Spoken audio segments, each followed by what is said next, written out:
Hi everyone, कैसे हैं आप सब। I hope you all are doing great.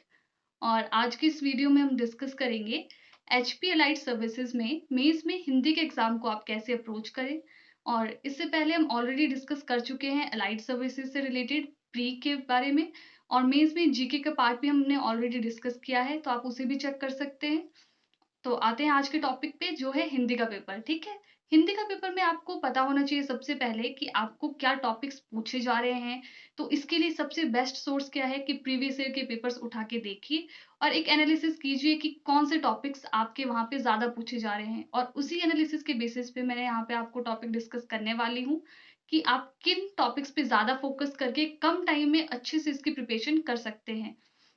और लैंग्वेज का जो पेपर होता है, चाहे वो हिंदी का हो चाहे वो इंग्लिश का हो, उसमें अच्छे मार्क्स लेना जो है वो बहुत ही ईजी रहता है, क्योंकि ये स्कोरिंग पेपर होते हैं। अगर आप स्टूडेंट्स के मार्क्स भी देखो जिन्होंने एग्जाम क्लियर किया है जीके के पेपर में, मोर और लेस आपको जो के मार्क्स आपको मोर और लेस आपको 80 से 90 के बीच में मिलेंगे आउट ऑफ 200। जबकि अगर आप देखो हिंदी और इंग्लिश के पेपर, तो 100+ मार्क्स भी आपको इसमें स्टूडेंट्स के दिखेंगे। तो जितना फोकस आप जीके के पेपर पे कर रहे हो, उतना ही फोकस आपको ज़रूरी है हिंदी और इंग्लिश के पेपर में in case of your allied exam. ठीक है, तो अब बात करते हैं टॉपिक्स की, कौन-कौन से टॉपिक्स आपसे पूछे जा रहे हैं। तो सबसे पहले 150 मार्क्स का क्या डिस्ट्रीब्यूशन उन्होंने किया है, और कौन से टॉपिक जो बार-बार पूछे जा रहे हैं, उसमें से है ट्रांसलेशन, गद्यांश, काव्यांश।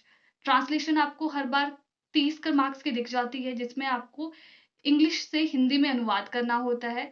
और इसमें भी मैं कहूँगी कि कई बार ऐसा हो जाता है कि आपको एग्ज़ैक्ट वर्ड याद नहीं आता है, तो उस सेंटेंस को, उस पैराग्राफ को आप 1-2 बार पढ़ लीजिए, और उसके बाद जो आपको लग रहा है कि वो क्या कहना चाह रहे हैं, उसके अकॉर्डिंग मिलता-जुलता भी आप उसमें अनुवाद करके लिख सकते हैं। ठीक है? वर्ड टू वर्ड आपको ट्रांसलेशन शायद वहाँ पे हर एक वर्ड का मीनिंग आपको वहाँ पे याद ना आए, तो उससे बिल्कुल भी परेशान नहीं होना है, क्योंकि सब स्टूडेंट्स के साथ ऐसा होता ही है कि आपको हर वर्ड याद, वहाँ पे आपको हिंदी करना, उसकी एग्ज़ैक्ट हिंदी आपको याद ना आए। ठीक है? तो आप मिलता-जुलता वर्ड भी वहाँ पे लिख सकते हो। उसके बाद बारी आती है गद्यांश की। तो गद्यांश में क्या है कि आपको एक पैराग्राफ दे के रखा होगा, और उसमें जो है आपको उसको सिम्प्लीफाई करके लिखना होगा। और वैसे ही यह रहता है काव्यांश में, जिसमें आपके पास एक पोएम का स्टैंजा दे के रखा होगा, और उसको आपने सिम्प्लीफाई करके लिखना है। जैसा आप अपने स्कूल्स में करते थे, सरलार्थ हो गया, भावार्थ हो गया, ठीक है, प्रसंग हो गया, वैसे आप इसमें भी लिख सकते हैं। और बाकी अगर आपको हिंदी की ज़्यादा जानकारी है, तो आप उसमें और चीज़ें भी लिख सकते हैं कि कौन-सा उसमें अलंकार अगर आपको दिख रहा है कोई, या फिर कोई और भाव आपको वहाँ पे दिख रहा है, तो वो आप उसमें लिख सकते हैं, और अच्छे मार्क्स आपको वहाँ पे मिल जाएँगे। ठीक है? उसके बाद ये जो गद्यांश है और काव्यांश है, ये भी 15 से 20 मार्क्स तक के आपको दिख जाएँगे। और ट्रांसलेशन मैंने आपको बताया 30 कर मार्क्स की ट्रांसलेशन भी आ जाती है। उसके बाद एस्से का जो पेपर है, वो अलग से आपको देखने को नहीं मिलता है अलाइड सर्विसेज़ में। हिंदी और इंग्लिश के लैंग्वेज के पेपर में ही आपको एस्से देखने को मिलेगा। और यहाँ पे एस्से 40 मार्क्स का आता है आपको, और इसकी वर्ड लिमिट जो वेरी करती है, वो 800 से 1000 तक की वेरी करती हुई आपको दिखाई देगी। तो काफ़ी कुछ आप अपने एस्से में आपको लिखना पड़ेगा, क्योंकि 800 और 1000 वर्ड्स काफ़ी ज़्यादा होते हैं।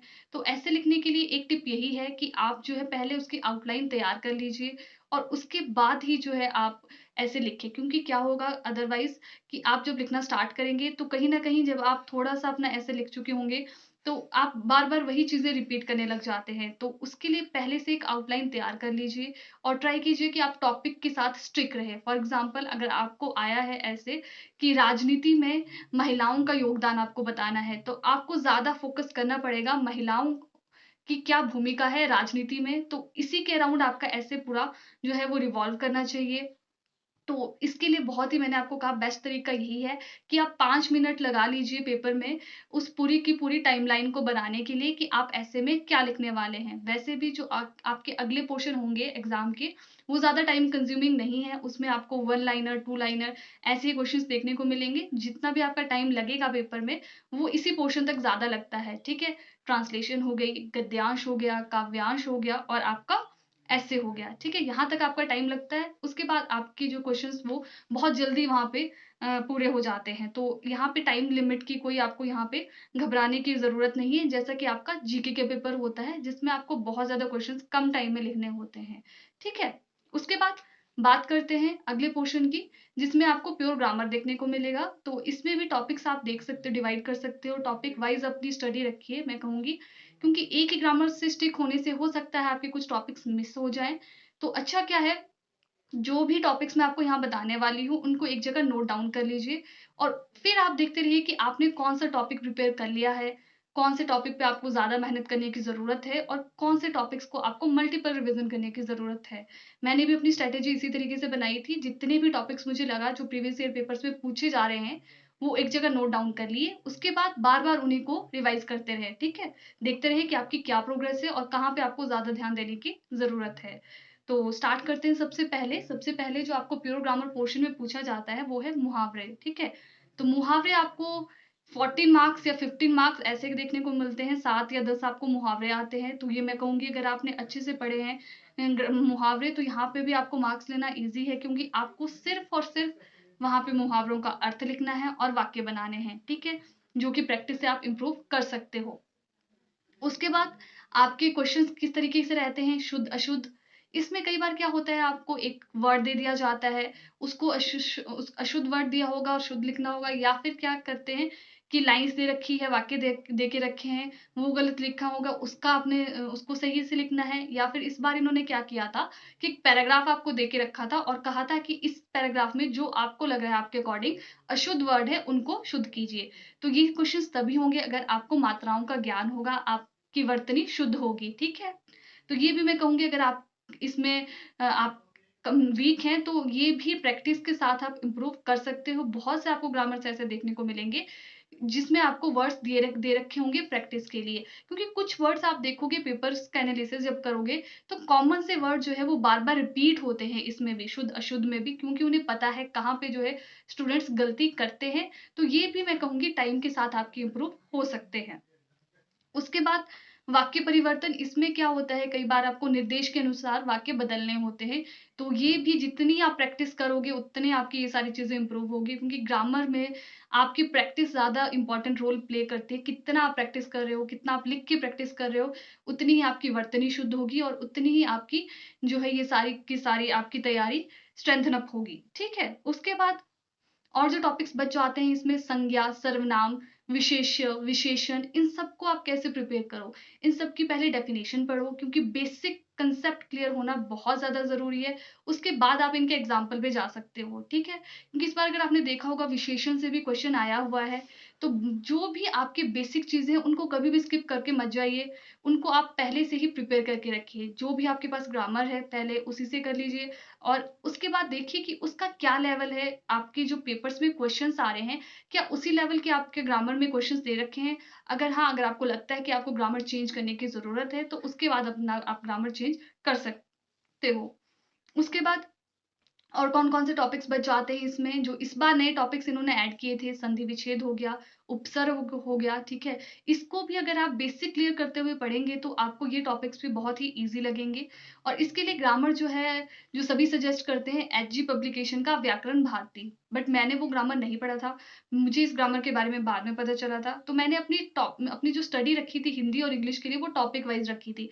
मैंने ये टॉपिक्स पहले कहीं नोट डाउन कर लिए थे, उसके बाद जो है मेरे पास जो भी ग्रामर अवेलेबल थे, मेरे पास स्कूल्स के ग्रामर थे, उस ऑनलाइन सोर्सेज़ मैंने रेफ़र किए हैं इसके लिए, ठीक है? एग्ज़ाम्पल्स के लिए, क्योंकि एग्ज़ाम्पल बहुत ज़्यादा ज़रूरी है आपको प्रैक्टिस करना, मैं बार-बार रिपीट कर रही हूँ। जितने आप ग्रामर के लिए एग्ज़ाम्पल्स प्रैक्टिस करेंगे, उतनी आपकी हिंदी इम्प्रूव होगी, उतनी आपकी इंग्लिश इम्प्रूव होगी, ठीक है? उसके बाद जो और टॉपिक्स बच जाते हैं, वो है शब्द युग्म।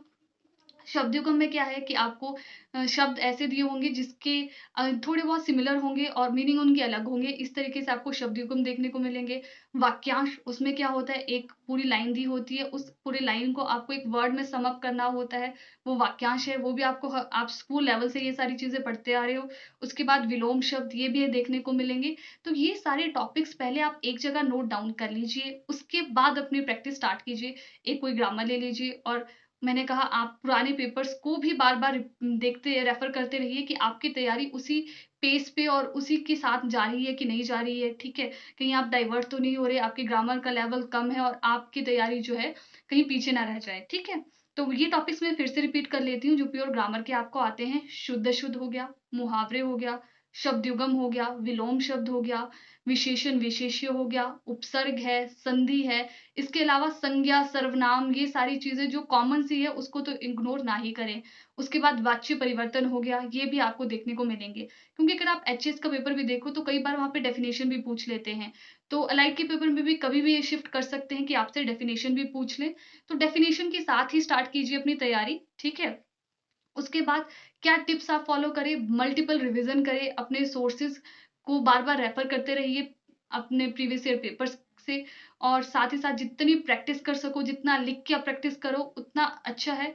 और जो भी टॉपिक अगर आपको ऐसा लग रहा है कि ग्रामर में आपको एक से ज़्यादा ग्रामर आपको रेफर करने पड़ रहे हैं उस टॉपिक के लिए, तो उन उसके लिए आप नोट्स बना लीजिए, प्रॉपर नोट्स बना लीजिए, सो दैट आपको बार बार उसके लिए परेशान ना होना पड़े। तो यही सारी टिप्स आप फॉलो करके ग्रामर में अच्छे मार्क्स ले सकते हो। इसमें हाईएस्ट मार्क्स जो मैंने इस बार सुने हैं वो 122 तक गए हैं। तो आप देख सकते हैं कि 150 से 122 मार्क्स लेना बहुत बड़ी बात है, और ये पूरा का पूरा आपकी तैयारी पे है कि आप कितना इस पे टाइम देते हो और कितना इसको इम्प्रूव करने के लिए प्रैक्टिस करते हो। और इसके बेसिस पे आपका बहुत ज़्यादा आपका रिजल्ट डिपेंड करता है, क्योंकि आपको पता है मेंस के मार्क्स और डॉक्यूमेंटेशन के मार्क्स में उतना ज़्यादा आपका डिफरेंस क्रिएट नहीं होता है। सारा का सारा आपकी जो गेम ज़्यादा डिपेंड करती है वो मेंस में हिंदी और इंग्लिश पे करती है, अलाइड के पेपर में। तो आई होप आप इन सभी टिप्स को अपनी तैयारियों में इनकॉर्पोरेट करेंगे, और मिलते हैं नेक्स्ट वीडियो में जिसमें हम डिस्कस करेंगे इंग्लिश की स्ट्रैटेजी। तब तक के लिए thank you and have a nice